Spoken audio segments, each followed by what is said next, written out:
Gut-wrenching crime breaking hearts across the country.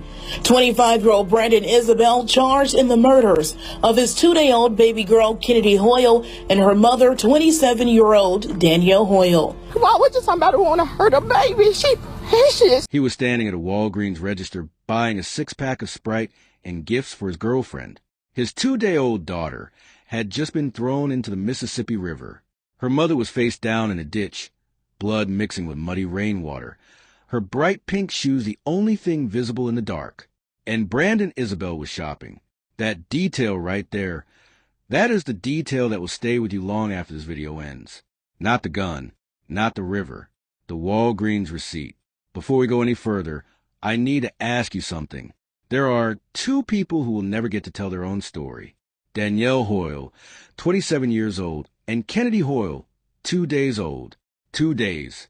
If this case matters to you, if you believe these stories deserve to be heard, like this video, subscribe to 3 AM Files and hit that bell icon. Every notification, every new subscriber tells the algorithm that real stories about real people matter. It costs you nothing. For Danielle and Kennedy, do it now. Now, let's go back to the beginning. Danielle Hoyle was not a stranger to hard times, but she was building something. She was working at FedEx in Memphis, Tennessee, raising a 9-year-old daughter, and when she found out she was pregnant again, her family says she was excited. Her mother, April Campbell, described a woman who was warm, close to her family, deeply connected to the people around her. When Danielle sent her mother a picture of the ultrasound, it wasn't out of obligation. It was joy. She wanted this baby. The man she had gotten involved with was Brandon Isabelle. They met at FedEx. He was charming enough, but from the moment April Campbell found out about him, something sat wrong with her. He was married. Separated, he said. He had a 5-year-old child by another woman, and now he was in a relationship with her daughter while also quietly pursuing someone else entirely. April told Danielle directly, if he's not treating his wife right, how is he going to treat you? Danielle heard it. She just didn't walk away fast enough. Here is what you need to understand about Brandon Isabelle before the night of February 1st.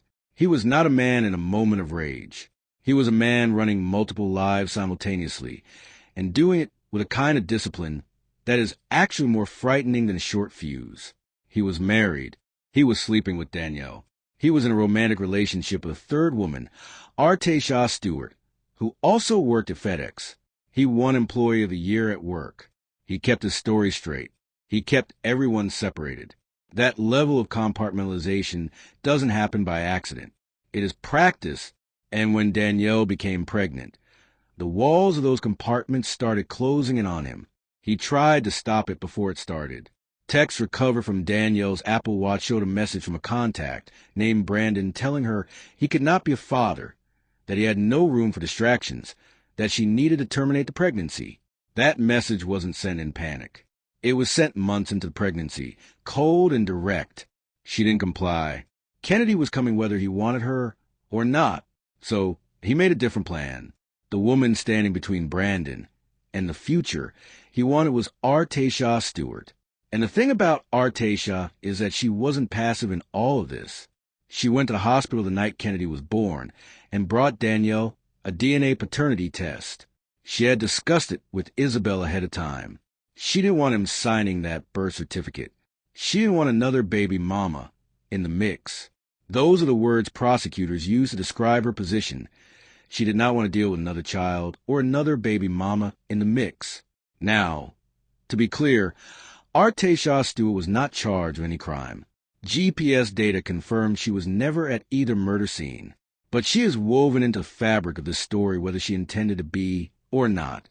Because while Danielle Hoyle was in labor, Brandon Isabelle was sitting in that hospital room texting Artaysha, professing his love, apologizing, begging her not to leave him. And Kennedy Hoyle was born in the middle of those text messages. Her first breath entered a world where her father was already trying to hold on to the woman he wanted more than her. By the morning of January 31st, 2022, Isabelle had left the hospital and gone to meet Artaysha at Mud Island. They talked. Nothing was resolved. He went home. He kept texting. And somewhere in that 24-hour window between Kennedy's birth and the moment Danielle left her mother's house on February 1st, something shifted from pressure into decision. Let's talk about what February 1st actually looked like from the outside, because this is where the psychology of Brandon Isabelle becomes genuinely disturbing. It was his 25th birthday. Danielle and Kennedy were released from the hospital that morning and went to April Campbell's house. The family got 1 hour with the baby. 1 hour. April held her. Her brothers held her. They took pictures. Kennedy was wearing a little hat and a black and white polka dot onesie with pink pants. Then Danielle said she had to take Kennedy back to the hospital for some tests, that there had been a discharge issue. April believed her. She watched her daughter walk out the door with her granddaughter in a car seat. That was the last time she saw either of them alive. What Danielle did not tell her mother was that she was going to meet Brandon. He had reached out and told her he had baby clothes to give her. He suggested they meet at a MAPCO convenience store, familiar enough, harmless enough. But once Danielle was in her car, he redirected her. Come down this other road. He said, come this way. The road he sent her was described in court as desolate, deserted, and dark. As Danielle parked her Chevrolet Cruze on East Levi Road near Sedgwick Street in the Whitehaven neighborhood of Memphis, Brandon Isabelle walked up to her car, opened the passenger side door, and fired 5 shots. He struck her in the face and the head. Then he dragged her body out of the vehicle and left her face down in a ditch, blood running into rainwater, her pink shoes the only thing catching the dark. He did not call anyone. He did not panic. He reached into the back seat and lifted his 2-day-old daughter out of the car, still in her car seat, placed her in his own vehicle, and drove away. Think about that sequence for a moment. He had a plan for after. The first stop after leaving Danielle's body in the ditch was his parents' house in Cordova. Then he drove to the north end of Mud Island, to the upper Mud Island boat launch where the Wolf River meets the Mississippi. He took Kennedy out of her car seat, and he threw her into the river. Then he threw in the gun. Then he got back in his car. His next stop was Walgreens on Elvis Presley Boulevard, where surveillance cameras captured him walking in and browsing. He bought a 6-pack of Sprite and gifts for Artesha. The store manager confirmed the purchase and the receipt. He then drove to a Whitehaven Walmart and dumped Kennedy's car seat next to a dumpster. A good Samaritan found it. Then he went to Artesha's house. When he arrived, he jumped into her car and told her they needed to leave. Danielle's family was looking for him, he said. Meanwhile, a Memphis police officer named Cody Sutton was on routine patrol in Whitehaven. He spotted a car parked wrong, ran the plates, found Danielle's address, went to check. Nobody home. Something felt off. He went back to the car. He found her body in the ditch. By the time investigators connected Isabelle to the scene, he was at Artesha's. They detained both of them, and when police searched Isabelle, they found blood on his white socks and his Adidas slides.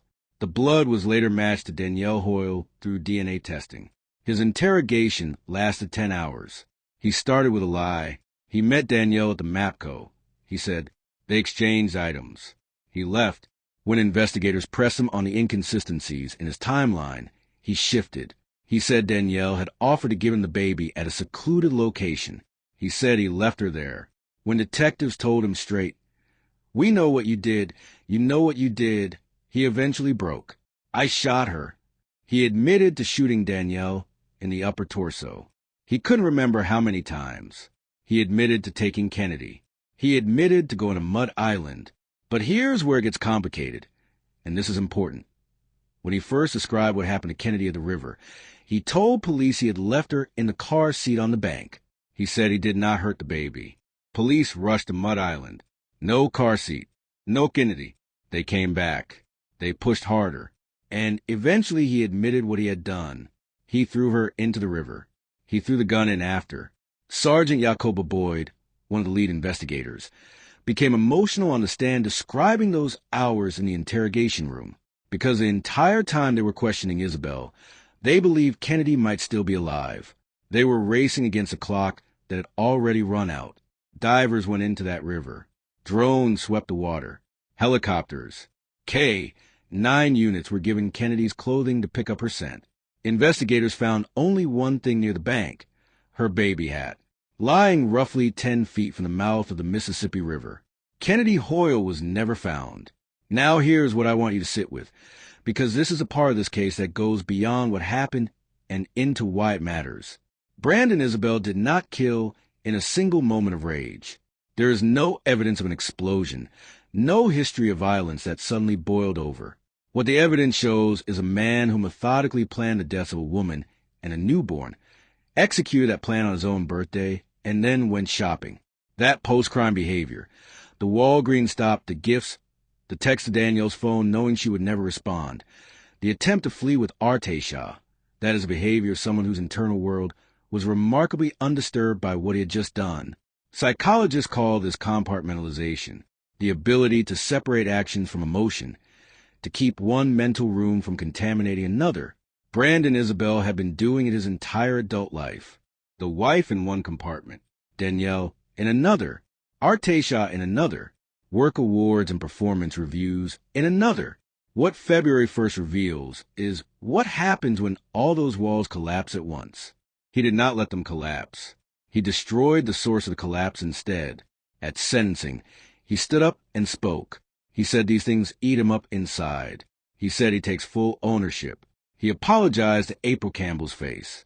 April Campbell looked at him and said, "You shot my baby 5 times in the head, like she was a rabid dog." The jury recommended life in prison, with the possibility of parole after 51 years. The judge added another 45 years for the kidnapping and child abuse charges, each sentence representing 1 year for every hour Kennedy was alive. The judge told the courtroom, "This world is darker because Danielle and Kennedy Hoyle are not here. Kennedy's remains have still not been recovered from the Mississippi River. There is no grave. There is no marker. There is a baby hat found on a riverbank and a family that got 1 hour." So I want to ask you something. When you look at the totality of what Brandon Isabelle did, the planning, the text beforehand, the post-crime routine, the lies that shifted only when evidence made them impossible, what do you see? Is this someone who snapped? Or is this someone who had been quietly building toward this for months, making small decisions that pointed in one direction? Because here is what haunts me about this case. Danielle received threatening texts during her pregnancy. Her mother knew about them. There were red flags being waved. And Danielle still got in that car because he said he had baby clothes.